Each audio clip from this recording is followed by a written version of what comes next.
Um levantamento da CNN mostrou que o presidente dos Estados Unidos, Donald Trump, já disse que está perto de chegar a um acordo com o Irã ao menos 37 vezes desde o início do cessar-fogo. Ele, inclusive, repetiu isso hoje, dizendo que o acordo pode sair em 2 ou 3 dias. Sobre isso, a gente vai conversar com a Fernanda Manhota para a gente tentar entender, Fernanda Manhota, é uma estratégia? Essa aumenta ou diminui a confiabilidade de você falar, prometer 37 vezes e a coisa não acontecer? Boa tarde, bem-vinda. Boa tarde, Débora, você e a todos que nos fazem companhia no 360. Débora, essa tem sido uma prática do presidente Trump ao longo desses 2 governos em que ele é presidente dos Estados Unidos. E em negociação internacional especificamente, existe até um termo que acaba sendo utilizado em circunstâncias como essa.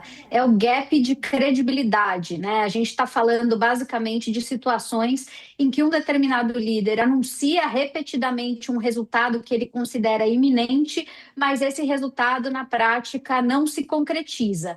Então a tendência, quando a gente olha em matéria de paradigma histórico, é que todo mundo, mercados, aliados, até os adversários, passem a, de certa maneira, desconsiderar, né, essas declarações. No final do dia, o problema, Débora, no caso do Trump com o Irã, não é necessariamente atingir um acordo, mas é criar uma expectativa temporal específica, e aí não conseguir entregar. Tem sido assim em vários casos anteriores, né? Talvez os 2 casos, para além do Irã, em que isso tenha se manifestado bastante claramente, que custou a ele credibilidade política, foram, primeiro, lá atrás, no governo anterior que ele próprio conduziu, no caso da Coreia do Norte, né? Ele chegou a se reunir com Kim Jong-un, líder da Coreia do Norte na época, que foi considerado um evento histórico, sem precedentes e tudo mais, mas na prática, pouco avanço se verificou depois daquele aperto de mão, daquela fotografia.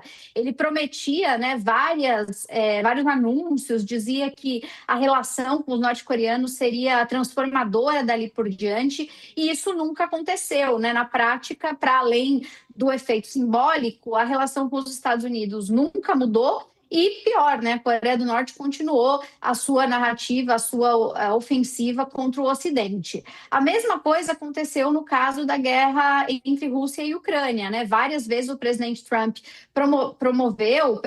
prometeu também soluções rápidas e elas nunca se materializaram, ainda que tenha havido, né, eventos como a recepção do presidente Putin nos Estados Unidos. Ele, na campanha eleitoral, o presidente Trump chegou a dizer que, uma vez presidente, encerraria o conflito em 24 horas.